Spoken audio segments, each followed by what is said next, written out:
بسم اللہ الرحمن الرحیم۔ ابتدا ہے رب عظیم کے بابرکت نام سے جو بڑا مہربان اور نہایت رحم والا ہے۔ کسی زمانے میں ایک غیر مسلم نے اسلام قبول کیا تو اس سے پوچھا گیا کہ اسلام کی کس بات نے تجھے متاثر کیا، تو وہ بولا کہ صرف ایک واقعہ میری ہدایت کا سبب بن گیا۔ کہا مجلس رسول اللہ صلی اللہ علیہ وآلہ وسلم لگی ہوئی تھی، لوگوں کا ہجوم تھا۔ ایک شخص نے عرض کی، حضور میرے لیے دعا کر دیں، میرا بچہ کئی دنوں سے مل نہیں رہا، مل جائے۔ قبل اس کے کہ حضور کے ہاتھ اٹھتے ایک شخص مجلس میں موجود تھا، کھڑا ہو گیا، حضور میں بھی فلاں باغ سے گزر کر آیا ہوں، اس کا بچہ وہاں بچوں کے ساتھ کھیل رہا تھا۔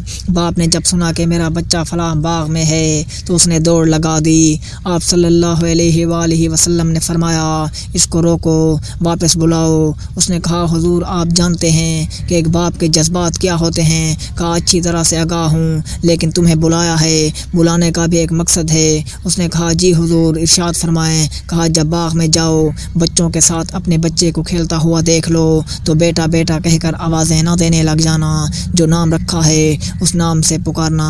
کہا حضور میرا بیٹا ہے، اگر میں بیٹا کہہ کر بلاؤں تو حرج بھی کیا ہے؟ فرمایا تم کئی دنوں کے بچھڑے ہوئے ہو، تمہارے لہجے میں بلاں کا رس ہوگا اور تم نہیں جانتے کہ کھیلنے والوں میں کوئی یتیم بھی ہو، اور جب تم اپنے بیٹے کو بیٹا کہہ کر پکارو گے، اتنا میٹھا لہجہ ہوگا تو اس کے دل پر چوٹ لگے گی اور کہے گا کہ کاش آج میرا بھی باپ ہوتا، مجھے بیٹا کہہ کر پکارتا۔ فرمایا یہ شوق گھر جا کر پورا کر لینا۔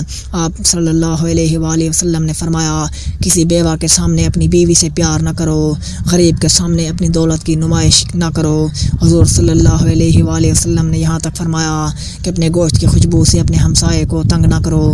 اس غیر مسلم نے کہا کہ حضور صلی اللہ علیہ وآلہ وسلم کے ایک واقعے نے کہ کسی یتیم کے سامنے اپنے بیٹے کو بیٹا کہہ کر نہ پکارو، اس نے مجھے بتایا کہ اسلام کیا ہے۔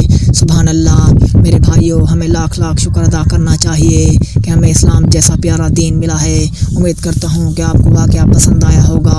اس طرح کے مزید دلچسپ اور سبق آموز ویڈیوز کے لیے ہمارا channel Islamic stories house subscribe کر دیجئے، بیل کے آئیکن کو پریس کر دیجئے تاکہ ہمارے آنے والی ہر نئی ویڈیو آپ کو بآسانی مل سکے۔